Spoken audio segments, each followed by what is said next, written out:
Vamos pôr o óculos para enxergar melhor. Vamos lá. Esse aqui, pronto. Agora sim.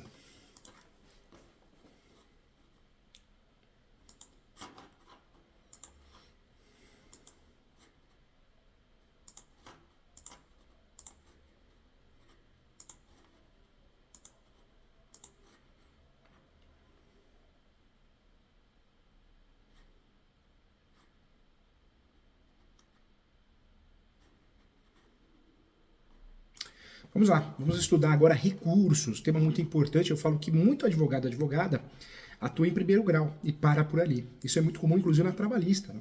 Então vamos estudar, sim, recursos. Tema obrigatório para concurso público, para quem almeja um concurso público, tema obrigatório para quem quer atuar na prática. Então, tema que temos que responder. Vamos focar nas questões que caem também, na vida prática, nos concursos. Quando nós estudamos concurso de uma forma geral, nós já matamos várias questões da vida, né? E também das provas de concurso público, porque é um assunto muito interessante. Vamos lá, quero trabalhar com você sobre a teoria geral dos recursos. Quando nós falamos aqui da teoria geral dos recursos, vale a pena falar, sim, no caso do processo civil, dos recursos cíveis, vale a pena iniciar pelo começo. E o começo são os princípios. Então vamos lá. Eu quero tratar com você os primeiros princípios. O primeiro princípio que nós temos que levar em consideração, estudando recursos, os princípios mais importantes, de fato é o princípio do duplo grau de jurisdição, que apresenta, assim, a possibilidade de reaparição, de fato, de uma decisão por um órgão de instância superior. Esse princípio, que é o princípio do duplo grau de jurisdição, ele é um princípio, de fato, é o grande alicerce dos recursos no Brasil. Porque os recursos não se limitam só a segundo grau, tem até terceiro grau. Alguns falam que não é terceiro grau, mas didaticamente explicando, primeiro, segundo e terceiro grau. Sentença, juiz, singular. Acórdão, desembargadores, segundo grau, Tribunal de Justiça. Acórdão, decisão dos ministros, Superior Tribunal de Justiça e também Supremo Tribunal Federal. Cuidado, recursos vão ser julgados por outro grau de jurisdição, normalmente pelo Tribunal de Justiça, o terceiro grau, didaticamente explicando, mas existe a ação rescisória que não é recurso. A ação rescisória é uma ação para pedir a desconstituição da sentença e nós temos que estudar a ação rescisória no 966. É uma outra situação, requisitos importantes, tem que ter o trânsito em julgado para que eu possa fazer a ação rescisória. Lembrando que a ação rescisória, o custo é alto porque se eu não conseguir justiça gratuita, se eu pedir, ótimo, e levar, tiver o deferimento, mas se eu não peço ou não levo, né, o pedido não é deferido, além das custas normais de qualquer ação, taxa judiciária, citação, eu tenho que calcionar 5% do valor da causa. Se eu acabo perdendo a ação, esse valor é revertido àquele que ganhou, a parte contrária. Então, também a ação rescisória, sempre fala que é uma ação, precisa pensar bem antes de entrar com ela, tem que ter teses.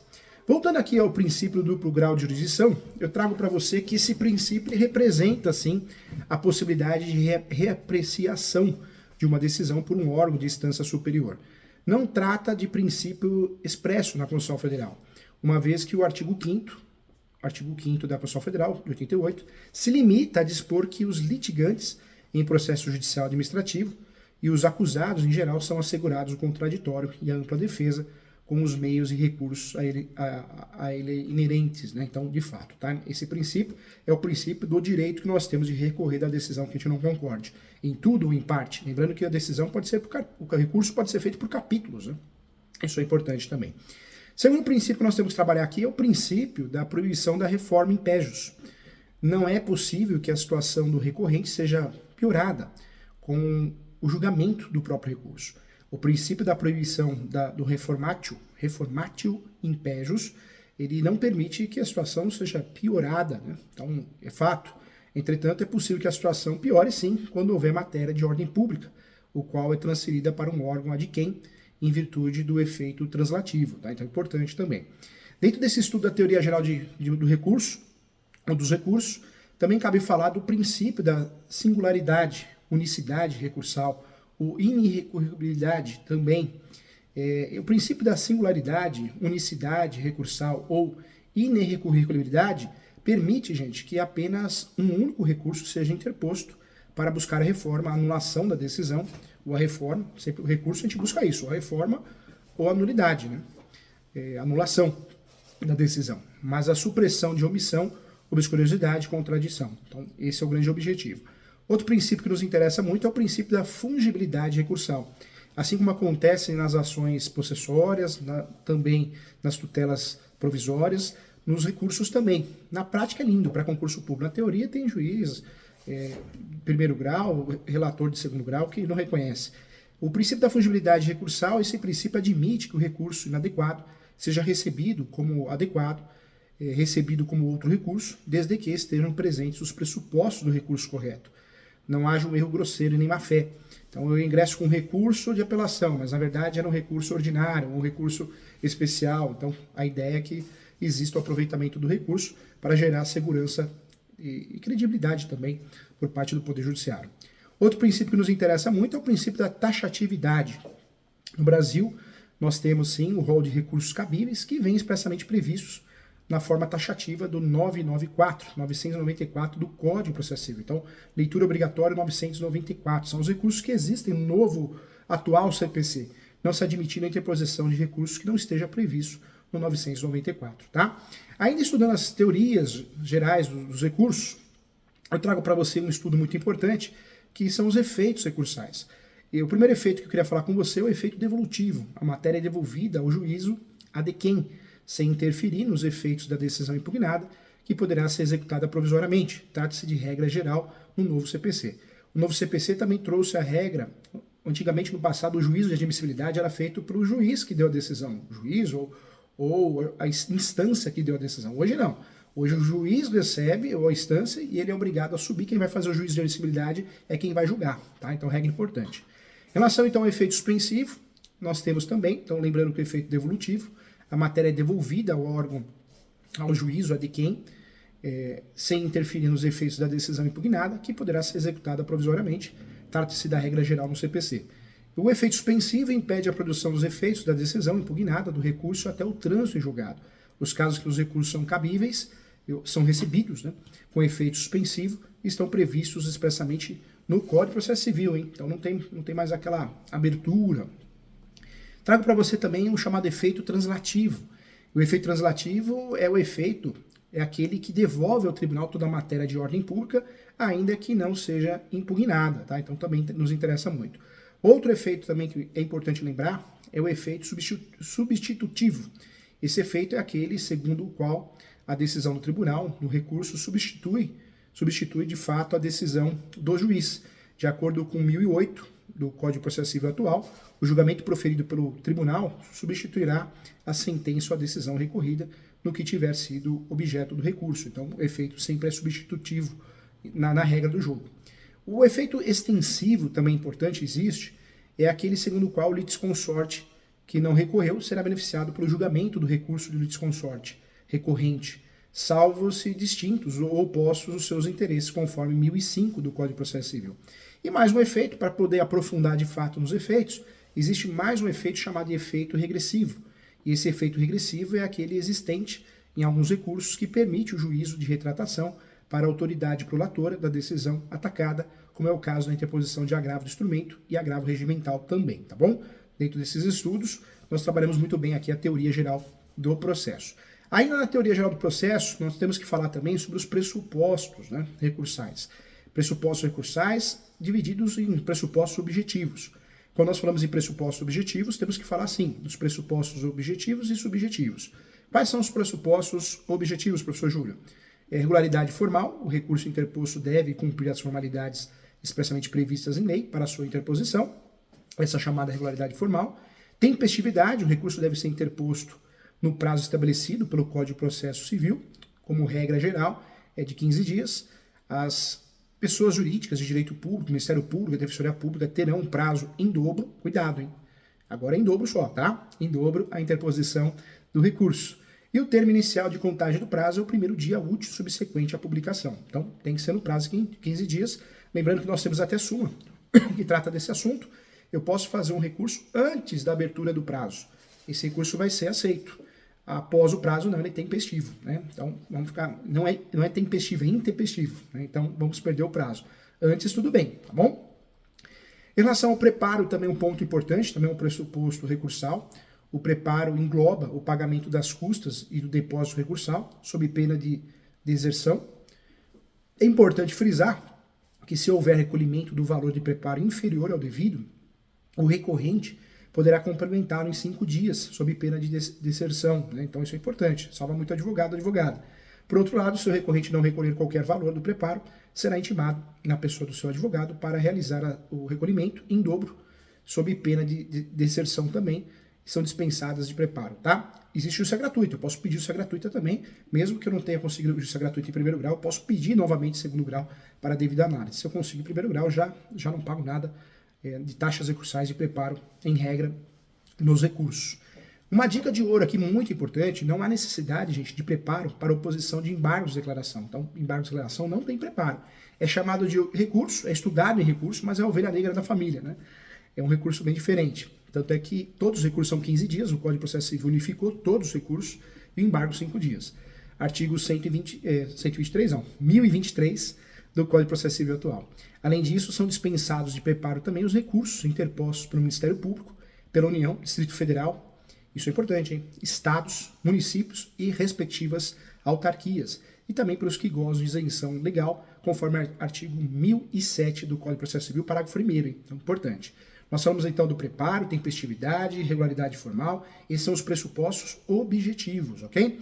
Vamos deixar de lado os objetivos e vamos estudar agora os pressupostos subjetivos, também chamados de pressupostos intrínsecos, né? Intrínsecos. Pressupostos subjetivos ou intrínsecos são os pressupostos também relevantes para o recurso. Quando nós falamos aqui de legitimidade é um deles, é um dos pressupostos. O recurso pode ser interposto pela parte vencida, por terceiro prejudicado e pelo Ministério Público, com parte ou como fiscal da ordem pública, né? da ordem pública não, da ordem jurídica. Então, ponto importante, conforme previsto no 996 do Código de Processo Civil. Interesse recursal, toda vez que uma parte for sucumbente em uma determinada pretensão, haverá também interesse recursal, né? Entretanto, é possível que haja interesse recursal mesmo sem haver sucumbência, tá? Então, seria o segundo pressuposto subjetivo. Primeiro, legitimidade. Segundo, interesse recursal.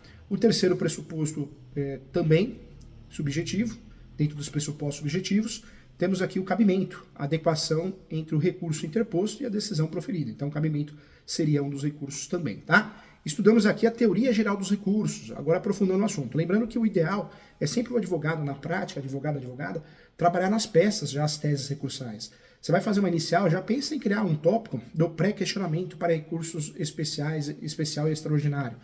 Porque talvez uma afronta à lei federal, uma afronta à Constituição Federal, né? Talvez peça o agendamento de uma audiência de instrução e julgamento, se não for agendada, sob pena de cerceamento de defesa. É a tese do recurso de apelação.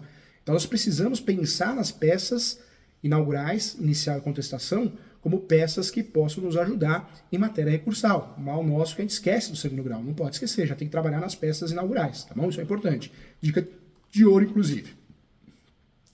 Legal, trabalhando agora os recursos em espécies, o que eu quero tratar com você? Vamos começar pelo recurso de apelação.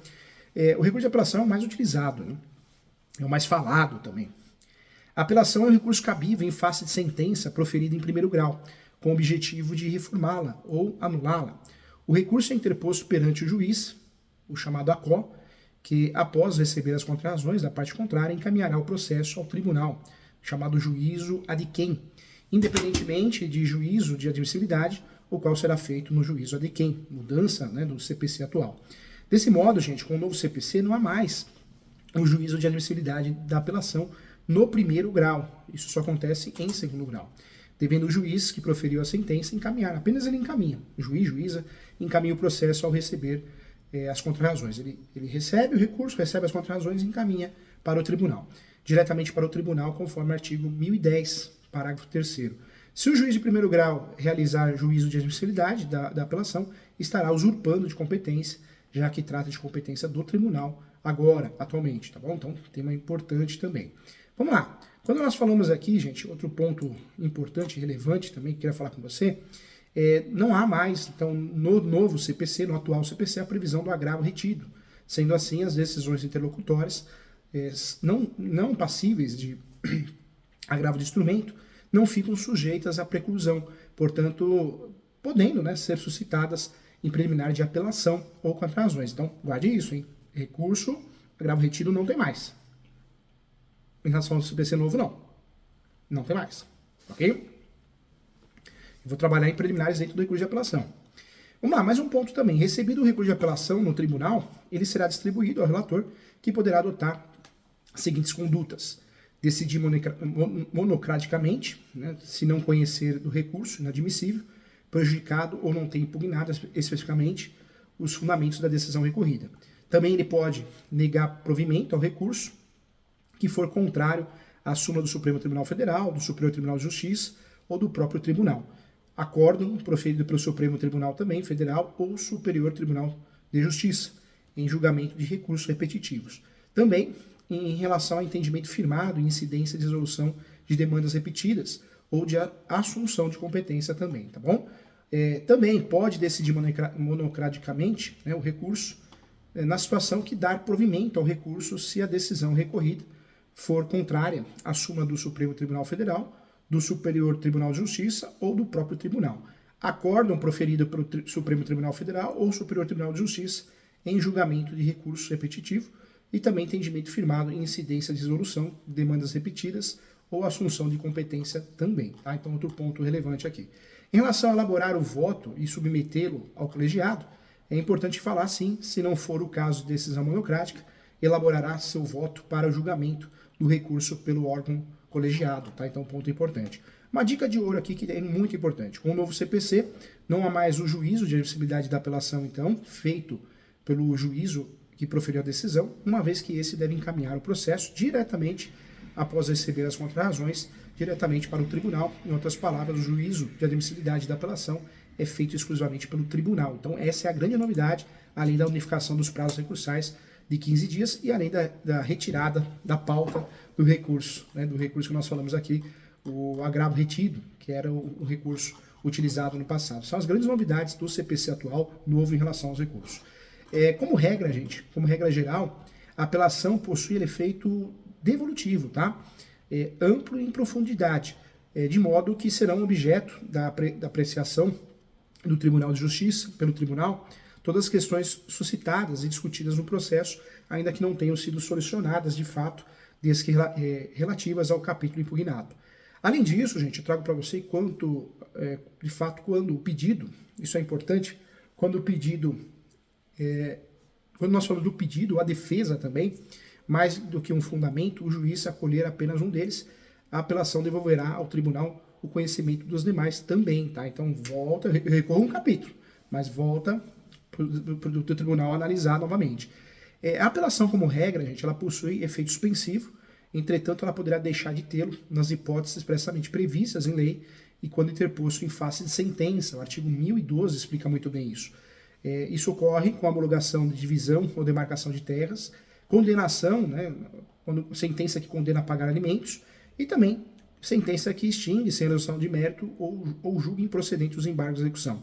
Isso também acontece quando julga procedente, a sentença julga procedente o pedido de instituição de arbitragem, Câmara Arbitral, Tribunal Arbitral. E também acontece, né, isso quando confirma, a sentença confirma, concede ou revoga a tutela provisória. E também decreta a interdição. Também são os casos que não possuem o efeito suspensivo. Tá? Então nós temos esse estudo no 1012. 1012 são as exceções. Em regra, o recurso ele tem efeito suspensivo, o recurso de apelação. Nesses casos do 1012, não tem, ok? É importante registrar também na nossa aula aqui que o parágrafo 4º, o artigo 1012 do CPC estabelece a possibilidade de o relator atribuir efeito suspensivo à apelação, se o apelante demonstrar a probabilidade de provimento do recurso, né? Ou, sendo relevante a fundamentação, houver risco de dano grave ou difícil reparação. O parágrafo 3º do 1013 também reproduz e amplia as regras consagradas da teoria da causa madura, prevista no parágrafo 3º do artigo 1500 do Código de Processo Civil de 73, permitindo que o tribunal, se o processo estiver em condições de imediato julgamento, decida desde logo o mérito, sem necessidade do reenvio dos autos à primeira instância. Tá? Isso vem do Código Antigo, né? E o Código atual reproduz o 515 no 1013. Tá? Então isso é importante. Legal. Agora eu quero falar com você aqui sobre o recurso agravo de instrumento. Vamos falar sobre agravo de instrumento. O recurso de agravo de instrumento ele é utilizado nas decisões interlocutórias. Né? Então, as decisões de tutela antecipada, medida cautelar, tutela de evidência, as decisões de urgência, decisões interlocutórias. O agravo de instrumento é o recurso cabível contra as decisões interlocutórias que versam sobre as matérias previstas no 1015 do CPC atual.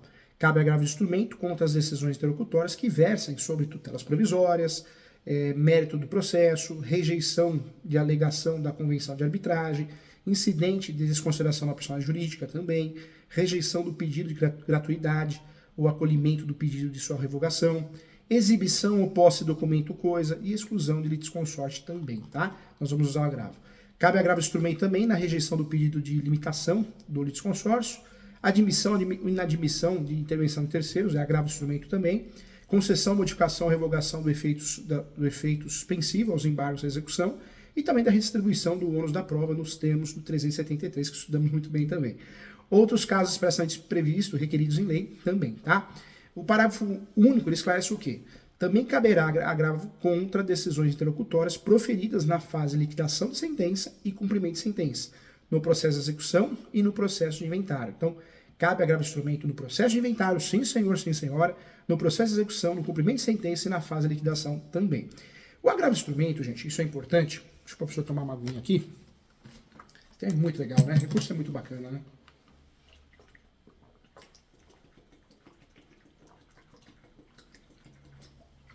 Oriento você a tomar dessa aqui também, viu? Muito bom, porque você não esquece de tomar água, né? Principalmente você que está estudando. Vamos lá. O agravo de instrumento, ele é dirigido diretamente ao tribunal competente, devendo a petição ser instruída obrigatoriamente com cópias da petição inicial, como da contestação, da inicial contestação, da petição que ensejou a decisão agravada, da própria decisão agravada, da certidão da respectiva intimação ou do outro documento oficial que comprove a tempestividade das procurações outorgadas ao advogado do agravante e do agravado. Mas é importante lembrar que hoje o processo é digital. Nós falamos isso no processo físico, ok? O processo digital é diferente, você tem fácil acesso, então é diferente. Eu gosto muito no processo digital de fazer a juntada desses documentos também, por mais que temos aí diversos entendimentos que não há necessidade, para evitar qualquer confusão. Na falta da cópia de qualquer peça, ou no caso de algum outro vício que comprometa a admissibilidade do agravo do instrumento, deve o relator, antes de considerar inadmissível o recurso, conceder o prazo de 5 dias ao recorrente para que seja sanado o vício, ou complementado também a documentação exigível. Isso aparece no parágrafo 3º do artigo 1017. Gente, outro ponto. Então, volto aqui nesse ponto. Não sendo eletrônico os autos, o agravante deverá, no prazo de 3 dias, a contar da interposição do agravo do instrumento, requerer a juntada aos autos do processo de cópia da petição do agravo do instrumento, do comprovante de sua interposição e da relação dos documentos que instruíram o recurso sob pena de inadmissibilidade, ok? Conforme previsto no 1019 do Código de Processo Civil, recebido o agravo de instrumento no tribunal e distribuído imediatamente, se não for o caso da aplicação do 932, artigo 932, incisos 2º e 4º, o relator, no prazo de 5 dias, poderá atribuir o efeito suspensivo ao recurso ou deferir em antecipação de tutela total ou parcial a pretensão recursal, comunicando também o juiz de sua decisão. Também poderá ordenar a intimação do agravante, que de fato poderá responder no prazo de 15 dias, facultando-lhe juntar a documentação que entender necessária ao julgamento do recurso também. E determinará a intimação do Ministério Público, preferencialmente por meio eletrônico, quando for o caso de sua intervenção, para que se manifeste no prazo de 15 dias, tá? Trago a você que o agravo instrumento, como regra geral, não possui efeito suspensivo, mas o relator poderá atribuí-lo para evitar lesão grave ou de difícil reparação. Além disso, o novo CPC, o atual CPC, permite que o relator deferirá a pretensão recursal por meio de antecipação da tutela, o que a doutrina denomina, né, do efeito ativo dos recursos, tá? Então, isso também é importante. Mais um assunto importante. Agora eu gostaria de falar com você aqui do recurso do agravo interno. O agravo interno é um recurso cabível contra a decisão proferida pelo relator para o respectivo órgão colegiado, observados quanto ao processamento as regras do regimento interno do tribunal. Esse recurso ele é utilizado com base no 1021 do Código de Processo Civil, quando o agravo interno for declarado manifestamente inadmissível ou improcedente, em votação unânime, o órgão colegiado em definição fundamentada condenará o agravante a pagar o agravado multa fixada em 1,5% do valor atualizado da causa, tá? Estamos estudando o recurso aqui, é muito importante que o recurso seja bem feito, com tópicos, cuidado, tem a peça de interposição e as razões, né, recursais. Então, trabalhe a formatação desse recurso, trabalhe com fotos, imagens sem seu processo digital. É uma dica que eu dou, cuidado com documentos, fotos ilegíveis, contratos ilegíveis, faltando página, é muito importante isso. Se atente sim aos prazos, conte e reconte novamente, se atente às guias, muito cuidado, tá? Recurso é algo muito sério, então é importante. Volta aqui no agravo interno, né? Então, o agravo interno é um recurso de extrema importância. Quanto ao agravo interno, gente, for declarado manifestamente inadmissível, então, ou improcedente, em votação unânime, o órgão colegiado, em decisão fundamentada, condenará o agravante a pagar ao agravado multa fixada de 1 a 5% do valor atualizado da causa, tá? E nesse caso, a interposição de agravo ou outro recurso está condicionada ao depósito prévio do valor da multa, à exceção da fazenda pública e do beneficiário da justiça gratuita que farão o pagamento ao final, tá bom? Então isso é importante. Outro recurso que merece atenção especial é, de fato, o recurso de embargos de declaração. O embargo de declaração é um recurso diferente, é o ovelha negra da família. Estudar nem recurso, mas não é bem um recursão, né? Todos os recursos são 15 dias. O embargo de declaração, 5. Veja como é diferente. E por que tão diferente? Porque ele tem um jeitão todo diferente. Os embargos só poderão ser utilizados, os embargos de declaração, quando cabíveis, contra a decisão judicial para esclarecer atos obscuros, a sentença obscura, ou a sentença, o acórdão de segundo ou terceiro grau, eliminar contradição, suprir omissão do ponto ou questão que sobre o qual devia, né, se pronunciar o juiz e ofício ou requerimento, e corrigir erro material também. O prazo dos embargos de declaração é de 5 dias, tá? 5 dias. E deve ser apresentado com indicação de erro, obscuridade, contradição, omissão, o juiz que proferiu a decisão ou o relator, no caso de acordo, que vai julgar. O juiz intimará o embargado para querendo se manifestar no prazo de 5 dias sobre os embargos opostos, caso o seu eventual acolhimento implique a modificação da decisão embargada. Se o embargo não modifica a decisão embargada, nem esse prazo vai ter a parte contrária. Tá bom? Então isso é importante. Por isso nem todo embargo tem contra-razões de embargo. Após o fato, o juiz julgará, o juiz ou o relator julgará os embargos em 5 dias. Regra dos 5, hein? Tudo 5. De acordo com 1026, os embargos de declaração não possuem efeito suspensivo e interrompem, não tem efeito suspensivo no CPC, hein? Eles interrompem o prazo para interposição de recurso. Então, não é suspensivo, é interruptivo. Entretanto, a eficácia da decisão monocrática ou colegiada poderá ser suspensa até o respectivo juiz ou relator se demonstrada a probabilidade de provimento do recurso ou sendo relevante a fundamentação se houver risco de dano grave ou difícil reparação. Então, ponto importante também, tá? Uma dica que eu trago para você, de acordo com 1026, nós temos ali os motivos, né? Os embargos de declaração não possuem efeito suspensivo e interrompe o prazo para a interposição em regra, tá bom? Dica de ouro, hein? Anota aí, dica de ouro. Quando manifestadamente protelatórios, os embargos de declaração, o juiz ou tribunal, em decisão fundamentada, condenará o embargante a pagar ao embargado multa não excedente a 2% sobre o valor atualizado da causa. E na reiteração de embargos de declaração manifestadamente protelatórios, a multa será elevada até 10% sobre o valor atualizado da causa. E a interposição de qualquer recurso, gente, ficará condicionada a essa pegadinha, né? Ao depósito prévio do valor da multa. Você paga, você não consegue recorrer. E também a exceção à fazenda e do beneficiário de gratuidade e justiça que a recolherão ao final, não sendo admitidos novos embargos de declaração se os 2 anteriores houverem sido considerados protelatórios, não dá para fazer um terceiro, ok? Então, importante isso também. É importante também destacar ainda que é possível que durante o prazo recursal, uma parte oponha embargos de declaração e a outra parte interpõe outro recurso. Nesse caso, 2 situações são possíveis. Primeiro, no caso de acolhimento de embargos de declaração, vai implicar sim na modificação da decisão embargada, o embargado que já tiver interposto outro recurso contra a decisão originária, tem sim o direito, de fato, o direito, né? O direito diretamente ligado, vinculado, direto, de complementar ou alterar as suas razões nos exatos limites de modificação no prazo de 15 dias, contado da intimação da decisão dos embargos de declaração. Isso aparece no parágrafo 4º do 1024. Se os embargos de declaração forem rejeitados ou não alterarem a conclusão do julgamento anterior, os recursos interpostos pela outra parte, antes da publicação do julgamento dos embargos de declaração, será processado ou julgado, independentemente de retificação. Isso aparece no 1024. Então, tema importante também.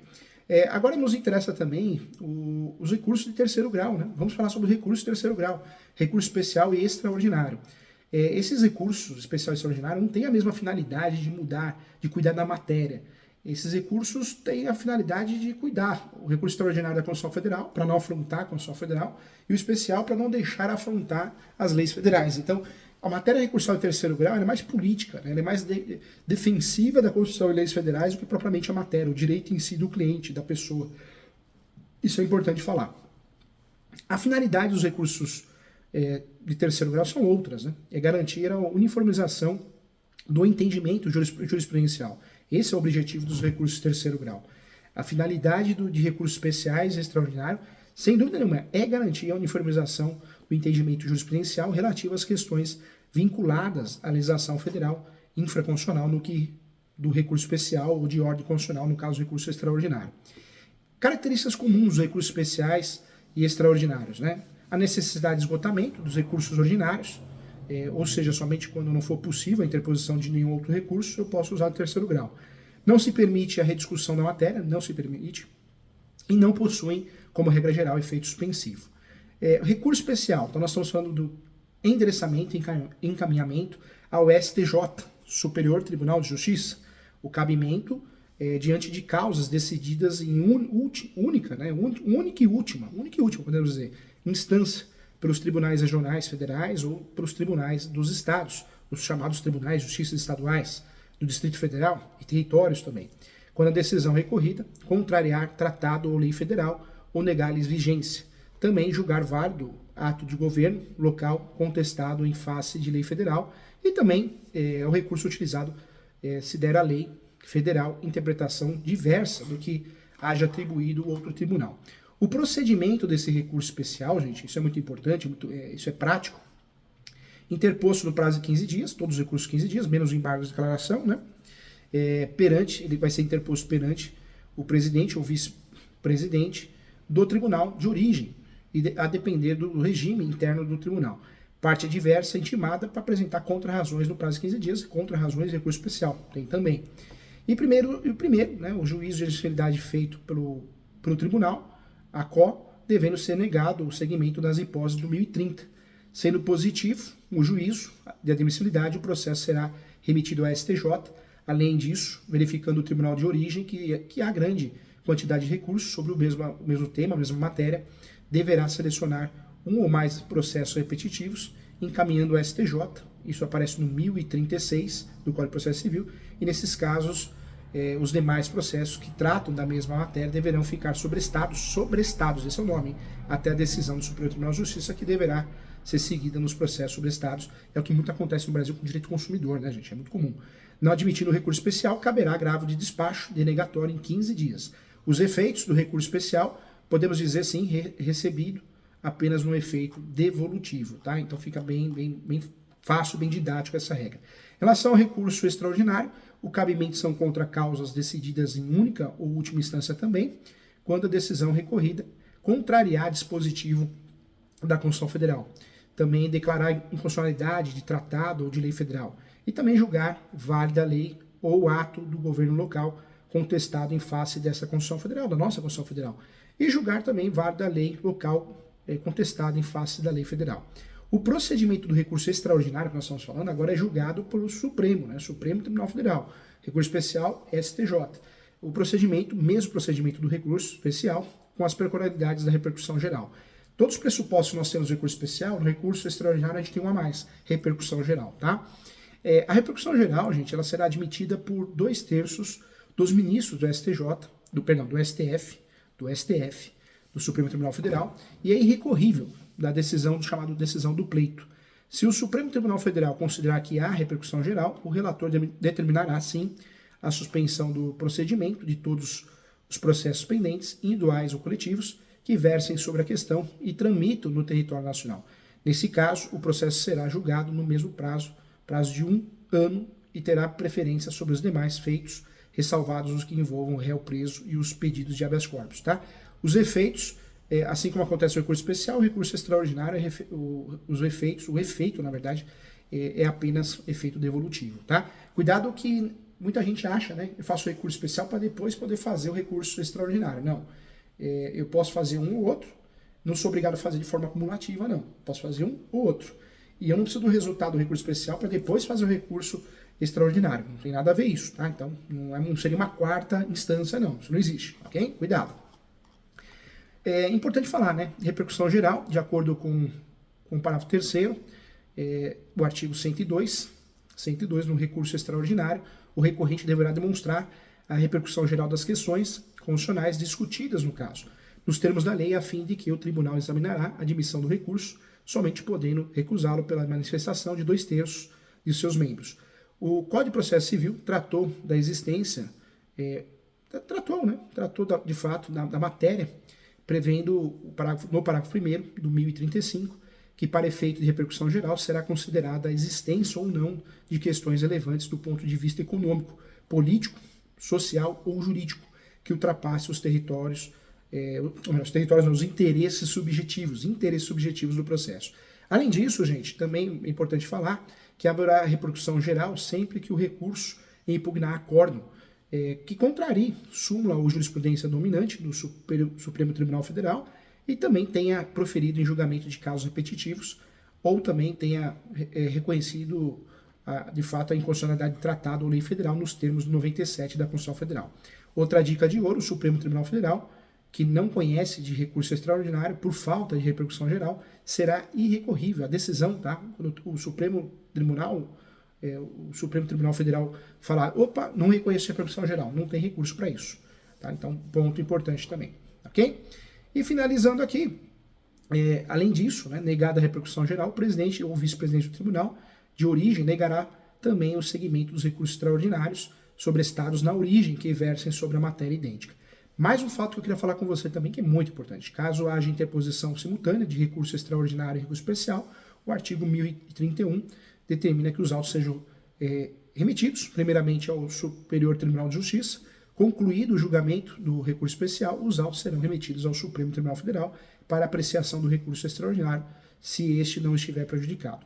Se o relator do recurso especial considerar prejudicial, o recurso extraordinário, de fato, em decisão irrecorrível, subtrará o julgamento e remeterá, sim, os autos ao Supremo Tribunal Federal, e, nesse caso, o relator do recurso extraordinário rejeitar a prejudicialidade, né, devolverá os autos ao Superior Tribunal de Justiça para o julgamento do recurso especial, também em decisão irrecorrível. Tá? Então, ponto também importante. Outro recurso que nos interessa também é o recurso de embargo de vigência. Esse recurso nos interessa. Só para fechar aqui com chave de ouro, esse recurso, embargos de divergência, ele trata-se de recurso interposto com o objetivo de eliminar a divergência dentro do próprio Supremo Tribunal Federal e do Superior Tribunal de Justiça. Assim, os embargos, gente, de divergência poderão ser interpostos em face de decisão de turma proferida em sede de recurso especial que divergir a decisão de outra turma ou de sessão de órgão especial do STJ, ou decisão proferida por turma em sede de recurso extraordinário que divergir de decisão de outra turma do Superior Tribunal Federal. O prazo para a interposição desse recurso, do embargo de divergência, é de 15 dias e o seu processamento possui, previsão legal pelo regulamento interno do STJ e do Supremo Tribunal Federal. Também importante, hein? Legal, né? Vamos lá, mais um recurso que nos interessa também é o recurso ordinário constitucional. Ele existe, é verdade. Esse recurso ordinário constitucional é o recurso cabível em diversas situações, né? O recurso cabível, ele pode ser utilizado para interposição de casos constitucionais, né? Ou seja, em face das decisões de única instância proferida pelos tribunais superiores, podendo o recurso ser dirigido ao STF, Supremo Tribunal Federal, ou STJ, a depender da matéria e do tribunal que proferiu a decisão. Em relação ao Supremo Tribunal Federal, nós vamos usar esse recurso, mandado de segurança, habeas corpus, mandado de junção, decisões, mandado de junção decidido, né, sem a única instância, pelos tribunais superiores também, quando denegatória a decisão também. Já esse recurso, o recurso ordinário, constitucional, no caso do STJ, ele vai ser julgado quando? O Superior Tribunal de Justiça vai julgar em caso de mandado de segurança, decididos em única instância pelos tribunais regionais federais ou pelos tribunais de justiça dos estados e do Distrito Federal e territórios, quando denegatória a decisão também, tá bom? Então, ponto importante também. Legal, né? Finalizamos aqui com muito carinho. É importante estudar. Lembra você que nós temos 3 procedimentos, então, né? O primeiro procedimento é o procedimento comum, o mais utilizado. O segundo procedimento é o procedimento especial. No Código Civil, nós temos o procedimento especial a partir do artigo, de acordo, né, com 335 do Código Civil, é tratada a ação de consignação e pagamento. No Código também temos previsão legal da consignação de pagamento.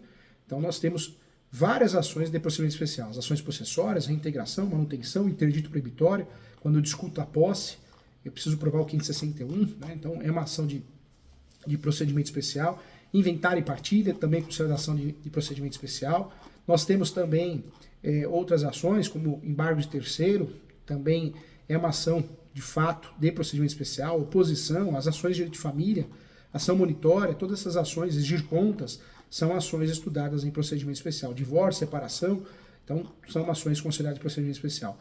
Em relação ao processo de execução, você já sabe, quando nós temos um título executivo, 784, nós podemos usar o procedimento chamado execução. Então, legal. E cabe ação excisória sempre que a gente consiga usufruir do 966. Eu agradeço a você, do Código de Processo Civil, né? Agradeço a você, um grande abraço e até a próxima.